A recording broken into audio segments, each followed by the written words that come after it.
کہ اللہ کے محبوب صلی اللہ علیہ وآلہ وسلم نے فرمایا کہ جس شخص کی یہ خواہش ہو کہ وہ قیامت کو اپنی آنکھوں سے دیکھنا چاہے تو اسے چاہیے کہ قرآن حکیم کی 3 صورتیں پڑھ لیں۔ نمبر 1 سورہ التکویر، اذا الشمس کورت، وہ والی صورت جو ہم کور کر چکے ہیں۔ دوسری سورہ الانفطار، وہ بھی ہم کور کر چکے ہیں۔ اور تیسری صورت ہے الانشقاق، جو آج انشاءاللہ تعالی ہم کور کرنے جا رہے ہیں۔ یعنی نبی صلی اللہ علیہ وآلہ وسلم نے فرمایا کہ جس نے قیامت کو اپنی آنکھوں سے دیکھنا ہے وہ ان 3 صورتوں کو پڑھ لے کہ قیامت کے دن کی ہولناکی کیا ہوگی، اس وقت اللہ تبارک و تعالیٰ کا غضب کیسا ہوگا۔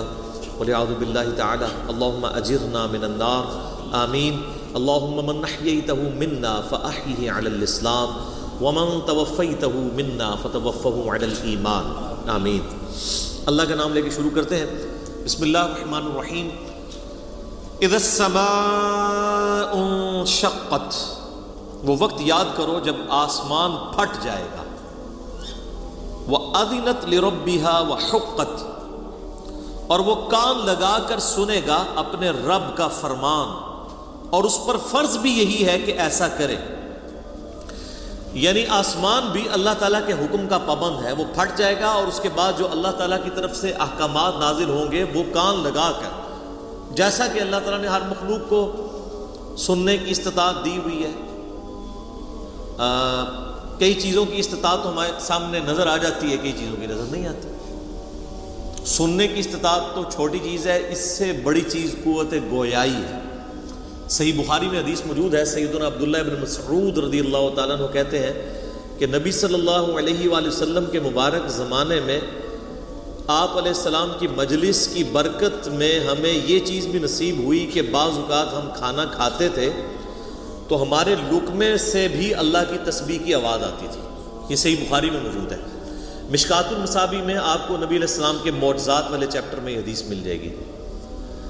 یعنی آپ ذرا امیجن کریں کہ کوئی شخص روٹی کا نوالا توڑ کے منہ کی طرف لے کے جائے اور اس میں سے آواز آ رہی ہو سبحان اللہ وبحمدہ سبحان اللہ العظیم، تو پھر صحابہ کرام کے ایمان کا لیول اسی لیے تو پھر امت سے بلند ہے کہ کئی چیزیں جو ہماری ایمان بالغیب سے تعلق رکھتی ہیں وہ اللہ تعالیٰ نے صحابہ کرام علیہم رضوان کو، اہل بیت کو وہ چیزیں فزیکلی دکھا دی تھی نبی علیہ السلام کی صحبت کی برکت سے۔ تو اب لقمے کو بھی اللہ نے زبان دی ہوئی ہے۔ اسی طریقے سے سورہ حامیم السجدہ میں آتا ہے کہ قیامت والے دن انسان کے ہاتھ پاؤں، ایون کہ اس کے جسم کی کھال بھی اس کے خلاف گواہی دے گی۔ تو پھر انسان کلام کرے گا، اپنی کھال سے کہے گا کہ آج تم میرے خلاف گواہی کیوں دے رہی ہو، تمہیں کیسے زبان مل گئی؟ تو پھر آگے کھال بول کے کہے گی کہ ہمیں اس اللہ نے قوت گویائی دی ہے جس نے ہر مخلوق کو بولنے کی طاقت دی ہے، لیکن یہاں پہ ڈورمنٹ پوزیشن میں کئی چیزوں کی قوت گویائی ہمیں سنائی نہیں دیتی۔ قیامت والے دن وہ چیز واضح ہو جائے گی۔ تو اللہ تعالیٰ ہمارا کہ قیامت والے دن آسمان کان لگا کر سنے گا اپنے رب کے حکم کو، وحقت، اور اس پہ فرض بھی یہی ہے کہ وہ اطاعت اختیار کرے اپنے رب کی۔ وَإِذَا الْأَرْضُ مُدَّتْ، اور جب زمین پھیلا دی جائے گی، ظاہر ہے زمین کو اذا دکت الارض دکن دکا، کوٹا جائے گا زمین کو، تو بالکل فلیٹ کر دی جائے گی، یہ پوری کی پوری زمین ہی میدان محشر بن چکی ہوگی، زمین جو ہے وہ پھیلا دی جائے گی۔ وَأَلْقَتْ مَا فِيهَا وَتَخَلَّتْ، اور زمین ہر وہ چیز باہر پھینک دے گی جو اس کے اندر ہے، زمین اپنے اندر کی ساری چیزیں باہر پھینک کے خالی ہو جائے گی۔ مراد جو اس نے اپنے اندر جو ہے وہ مردے ہزاروں لاکھوں سال سے اپنے اندر سموئے ہوئے ہوں گے، وہ سب کے سب مردے باہر نکال دے گی، اللہ تعالیٰ ان کو زندہ کر دے گا۔ وَأَذِنَتْ لِرَبِّهَا وَحُقَّتْ، اور زمین بھی کان لگا کر اپنے رب کا فرمان سنے گی، اور اسے شایع بھی یہی ہے، اس پہ فرض بھی یہ ہے کہ وہ اپنے رب کی حکم کی طرف لوٹے۔ یا ایھا الانسان انک کادح الی ربک کدحا فملاقیہ، اے انسان تو ہر وقت محنت میں لگا رہتا ہے، کوشش میں لگا رہتا ہے، تیرا مقدر ہی یہ ہے کہ تو مشقت میں پڑتا رہے، حتیٰ کہ تیرے رب سے تیری ملاقات ہو جائے گی. یہ بڑی کرٹیکل آیت ہے قرآن حکیم کی. ہر انسان کو اللہ نے مشقت میں پیدا کیا. کسی کی مشقت یہ ہے کہ اس نے پورا دن مزدوری کرنی ہے، اور مزدوری کی فارم بھی ڈیفرنٹ ہے.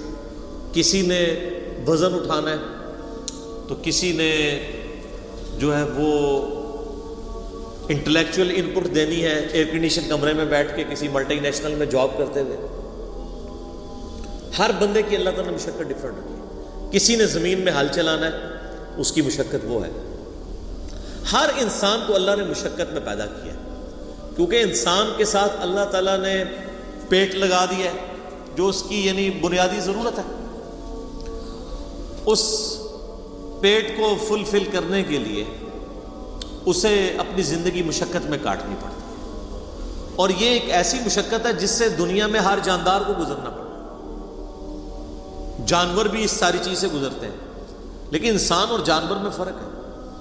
جانور یہ سب کچھ اپنی انسٹنکٹ اور جبلت کے اوپر کر رہا ہوتا ہے، اور انسان کو اللہ نے عقل کا انسٹرومنٹ دیا ہے. انسان جو ہے وہ عقل کے ذریعے حق اور باطل میں تمیز کر سکتا ہے. بکری کا پیٹ بھرا ہو، اس کے باوجود اگر اس کو آپ کسی ایسی جگہ لے جائیں جہاں پہ تازہ گھاس ہو تو وہ ایک دو دفعہ منہ ضرور مارے گی اپنی جبلت کی وجہ سے. لیکن انسان کے پاس عقل کی یہ دولت ہے کہ انسان خالی پیٹ بھی ہو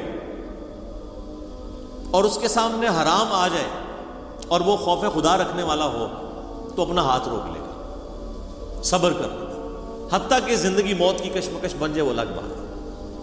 اور بعض کا دنیاوی طور پہ بھی لوگ اتنا غصہ کھا جاتے ہیں کہ کسی مجلس میں گئے ہوئے ہیں، کسی شادی کو اٹینڈ کرنے کے لیے گئے ہیں، اور وہاں پہ صبح کا ناشتہ بھی نہیں کیا ہوا کہ آج جا کے ولیمہ کھائیں گے، اور وہاں پہ کسی کے ساتھ منہ ماری ہو جاتی ہے تو چاہے بھوکا بھی ہو تو وہ روٹی کھا کے چھوڑ کے جو ہے وہ اٹھ جاتا ہے کہ میں روٹی نہیں کھانی. یہ انسان کو جو اللہ نے عقل کے ذریعے یہ استطاعت دی ہے کہ اس پہ اس کی جبلت غالب نہیں آتی. یہ سب سے بڑی دولت ہے انسان کے پاس. یہ اسی لیے دی ہے کہ تاکہ انسان گیون سرکمسٹانسز میں بھی خدا کے خلاف، اللہ کے خلاف بغاوت نہ کرے اپنی عقل کو استعمال کر کے. جنید بغدادی کا ایک قول بڑا مشہور ہے. وہ کہتے ہیں کہ جو حواس ہیں ان کی تکمیل عقل سے ہوتی ہے.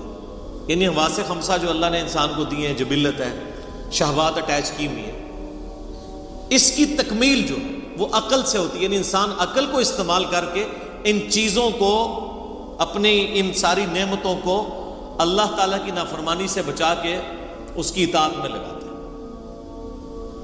اور عقل کی تکمیل وحی سے ہوتی ہے. عقل بھی کہیں نہ کہیں ٹھوکر کھا جاتی ہے، اس کی تکمیل پھر وحی الہی سے ہوتی ہے جو اللہ تعالیٰ اپنے پیغمبروں کے ذریعے اپنے بندوں تک پہنچاتا ہے. اسی لیے ہم کہتے ہیں جب وحی کا حکم آ جائے پھر ہم عقل کو سائڈ پہ کر دیتے ہیں، پھر ہم وحی کی پیروی کرتے ہیں. سیدنا علی بن ابی طالب کا قول بڑا مشہور ہے، سنن ابی داؤد کے اندر موجود ہے اور کتابوں کے اندر صحیح سند کے ساتھ. وہ کہتے ہیں کہ اگر دین کو میں صرف عقل کی بنیاد پہ فالو کر رہا ہوتا تو موضوع پر جو مسا ہے یہ تلوے کی طرف ہونا چاہیے تھا، کیونکہ عموماً تلوے گندے ہوتے ہیں، مٹی تو نیچے زیادہ لگتی ہے نا چلتے ہوئے. لیکن وہ کہتے ہیں سنت یہ ہے کہ آپ نے موضوع کے اوپر مسا جو ہے وہ اوپر والی سائڈ کے اوپر کرنا ہے. تو ہم پھر شریعت کو فالو کرتے ہیں. تو عقل کی تکمیل وحی الہی سے ہوتی ہے. تو ہر جاندار مشقت میں، آپ دیکھیں چڑیا بھی صبح سویرے نکلتی ہیں اور شام کو پیٹ بھر کے خود بخود نہیں بھرتا، ان کو ایفرٹ پٹ کرنی پڑتی. انسان کو بھی ایفرٹ پٹ کرنی پڑتی ہے. تو اللہ تعالیٰ ہمارا اے انسان میں نے تیرا مقدر کیا ہے کہ تو نے مشقت میں رہنا ہے حتیٰ کہ تو اپنے رب کے پاس آ. یہی اکثر کہتے ہیں کہ دنیا کے کام تو نہیں ختم ہونے. لوگ کہتے ہیں جناب وہ درس میں نہیں ہے، وہ فارغ نہیں تھے. یعنی یہ فارغ بندوں کا کام ہے. بھئی اسی ٹائم میں سے ٹائم نکالنا ہے نا اللہ کے لیے، گیون سرکمسٹانسز. انسان کو تو پیدا ہی مشقت میں کیا گیا ہے، اسی مشقت میں سے آپ نے اپنے آپ کو فری کرنا. اور جن معاملات میں ہم سیریس ہوتے ہیں کر رہے ہوتے ہیں، ہر ویکینڈز پہ آئے دن شادیاں آتی ہیں، لوگ اٹینڈ کرتے ہیں. جب اسی ویکینڈ پہ درس آ جائے تو کہتے ہیں وہ مجبوری ہے جی، ایک ہی چھٹی ہوتی ہے یا 2 ہی چھٹیاں ہوتی ہیں ہفتے میں، تو وہ فیملی کو بھی ٹائم دینا ہوتا ہے۔ شادی آ جائے تو فیملی بھول جاتی ہے پھر، یا کوئی اور فنکشن آ جائے تو سب کچھ لوگ بھول جاتے ہیں۔ تو یہ سارے بہانے انسان، اللہ تعالیٰ فرماتا ہے کہ انسان کو اس مشقت سے گزر کے الٹیمیٹلی اپنے رب تک پہنچنا ہے۔ مراد کیا کہ تیاری کر لو، اسی مشقت کے اندر رہتے ہوئے تمہیں اپنے رب کے لیے وقت نکال کے خدا کی اطاعت اختیار کرنی ہوگی۔ میں اکثر کہتا ہوں کہ انسان کی زندگی میں کبھی اچھا وقت نہیں آنا، ہمیشہ برا وقت ہی آتا ہے۔ ہر انسان نے اپنے دماغ میں کوئی چیز رکھی ہوتی ہے کہ بس میرا یہ کام ہو جائے تو انشاءاللہ پھر تو میں مسجد میں بیٹھا رہوں گا، میں تو پھر وقف ہو جاؤں گا دین کے لیے۔ لیکن آپ دیکھیں گے جو انسان بڑی عمر کی طرف بڑھتا ہے تو پہلے سے زیادہ ورسٹ وقت انسان کے اوپر آتا ہے۔ پڑھائی لکھائی میں انسان مصروف ہوتا ہے، کہتا ہے نہیں جاب لگ گئی تو سکون آ جائے گا۔ جاب کیا لگتی ہے، ماں باپ کو شادی کی فکر پڑ جاتی ہے اور مصیبتوں کا اور پریشانیوں کا ایک نیا دروازہ کھل جاتا ہے۔ اس کے بعد اولاد ہو جاتی ہے تو مزید دلدل میں انسان پھنس جاتا ہے۔ تو انسان اگر اپنے ماضی میں جھانک کے دیکھے تو اکثر انسان اسی رزلٹ پہ پہنچیں گے کہ انسان کا ماضی سکون میں تھا، حال اور مستقبل مشکل در مشکل ہوتے جا رہے ہیں۔ تو لہٰذا یہ تو کیڑا دماغ سے نکال دیں کہ دماغ میں یہ بات کہیں سے نہ آئے کہ کوئی میری زندگی میں اچھا وقت آئے گا تو میں خدا کو رسپانس کروں گا۔ ایسا نہیں ہونا، آندہ آنے والا وقت آپ پہ برا ہی آنا ہے، مصروفیت کے اعتبار سے بھی، رسپانسبلٹیز کے اعتبار سے بھی، کیونکہ اللہ تعالیٰ نے فرما دیا کہ تیرا مقدر کر دی ہم نے مشقت، اور اسی مشقت میں انک کادح الی ربک کدحا فملاقی، حتیٰ کہ تو اپنے رب سے ملاقات کر لے گا۔ پھر ادھر جا کے کہا اوہ ٹائم ہی نہیں ملا، جو مولا علی کا قول ہے رضی اللہ تعالیٰ عنہ علیہ السلام کہ انسان سویا ہوا جیسے ہی مرے گا تو جاگ اٹھے گا کہ یہ کیا ہوا، اصل زندگی تو یہ تھی، اس کے لیے میں نے تیاری کوئی نہیں کی۔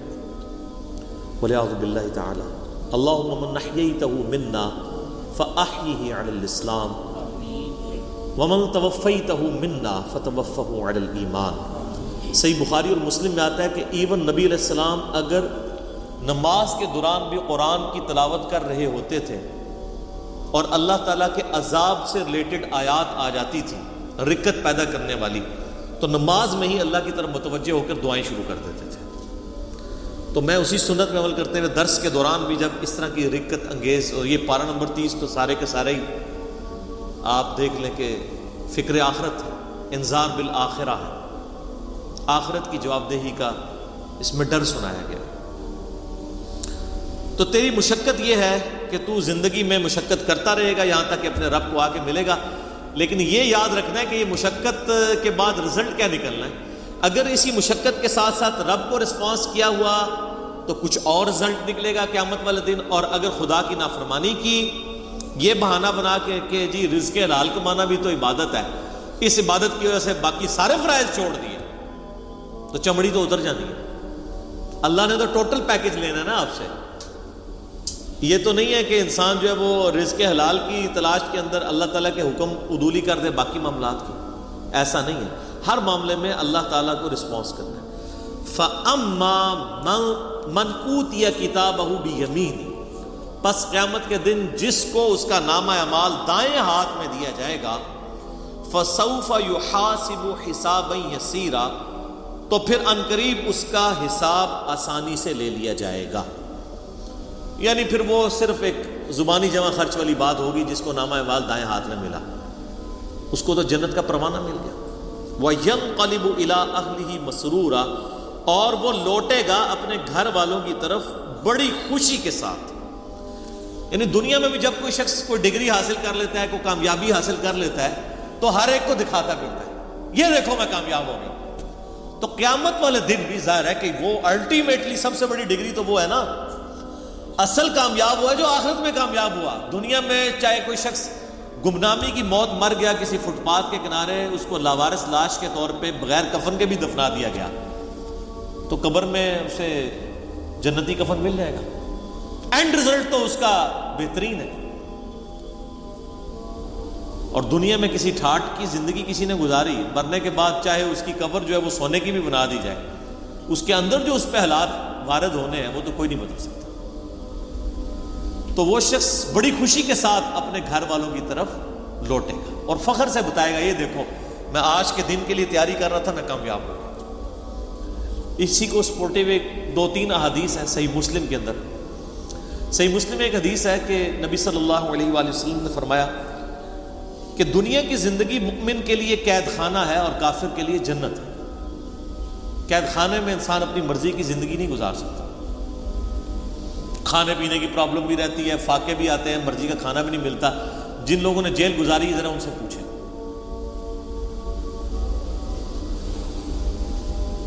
اور کافر اپنی مرضی کی زندگی گزارتا ہے, اس لیے اس نے دنیا کو جنت بنایا. اور ایک اور حدیث ہے صحیح مسلم میں کہ دنیا اور آخرت کی مثال ایسے ہے جیسے کوئی شخص اپنی انگلی سمندر میں ڈبوئے, اس کے ساتھ جو پانی لگے گا وہ دنیا کی زندگی ہے, اور سمندر انفینٹ نہ ختم ہونے والی آخرت کی زندگی. کمپیریزن ہی کوئی نہیں ہے دونوں کا. اب کوئی آخرت میں کامیاب ہوتا ہے تو وہ تو ہمیشہ کی کامیابی اس کا مقدر ہوئی ہوئی ہے نا. میں آپ سے اگر پوچھوں کہ 1 ارب اور 1 روپیہ, کسی کے پاس 1 ارب روپیہ ہو اور کسی کے پاس 1 ارب 1 روپیہ ہو, تو اس میں تو کوئی فرق نہیں ہے, کیونکہ 1 روپیہ ارب سے اوپر ہونا یہ تو نیگلیجیبل ہے. تو کتنا بے وقوف ہے وہ شخص, وہ 1 روپیہ بچانے کی خاطر ارب روپیہ اپنا ضائع کرتا ہے. اور کتنا عقل مند ہے وہ شخص جو 1 روپے کی قربانی کر کے 1 ارب روپیہ بچا لے. یعنی دنیا کی زندگی خدا کو دے کے ہمیشہ کی جنت کما لے, جو سورہ توبہ میں آیا کہ ہم نے مومنین کی جانیں اور مال جنت کے بدلے میں خرید لی ہیں. صحابہ کرام علیہ رضوان کو جو فضیلت حاصل ہے پوری امت پہ, وہ اسی لیے ہے کہ انہوں نے قربانیاں دی ہیں, جان مال ہر چیز کی آخری درجے. صحیح مسلم میں ہی ایک اور حدیث ہے بڑی رکت انگیز, اسی آیت سے مجھے یاد آئی کہ قیامت والے دن اللہ تعالیٰ ایک ایسے شخص کو بلائے گا جس نے دنیا میں بڑی مفلسی اور غربت کی زندگی گزاری ہو, حلال و حرام کی تمیز کرتے ہوئے ڈرتے ڈرتے قید خانے والی زندگی گزاری ہوگی, بڑی مشقت کی زندگی. قیامت والا دن اللہ تعالیٰ فرشتوں کو کہے گا کہ میرے اس بندے کو ذرا جنت کا ایک پھیرا لگواؤ. جنت کا ایک پھیرا جب لگے گا نا تو اللہ تعالیٰ پوچھے گا ہاں بھائی کوئی دنیا میں تو نے تکلیف دیکھی؟ وہ کہے گا اے اللہ تیری عزت کی قسم میں نے دنیا میں کوئی تکلیف نہیں دیکھی. ایک جنت کا پھیرا دنیا کی ساری مشقت کو کافور کر دے گا. یہ دنیا میں بھی ہوتا ہے. مجھے یاد ہے ہم انجینئرنگ یونیورسٹی میں کتنی محنت کر کے پڑھا کرتے تھے. ہماری تو خیر میکینیکل انجینئرنگ ذرا ہے بھی ٹف تھی, لیکن جب رزلٹ آتا تھا پوزیشن آ جاتی تھی.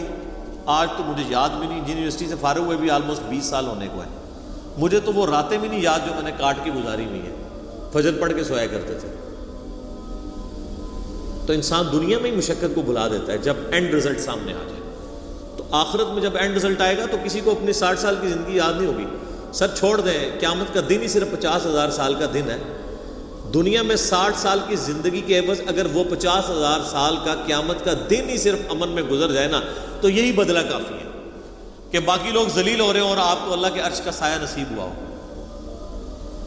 60 سال کے بدلے میں 50,000 سال کی صرف قیامت کے دن کی کامیابی مل جائے. بعد کی تو اربوں سال کی زندگی ہے, اور دنیا میں 60 سال میں عیاشی میں, اور 60 سال بھی کیا عیاشی کے گزارنے ہوتے ہیں, اس کو بھی آپ نیٹ کیلکولیشن کریں تو چند ایک سال ہی بنتے ہیں. سونے کے اوقات نکال دیں, بچپن کے اوقات نکال دیں. اس کے بدلے اور کوئی عذاب نہ بھی ہو, قیامت کے دن کا 50,000 سال کا دن ہی عذاب میں کاٹنا پڑ جائے تو یہی بہت بڑا عذاب ہے. اللہم اجرنا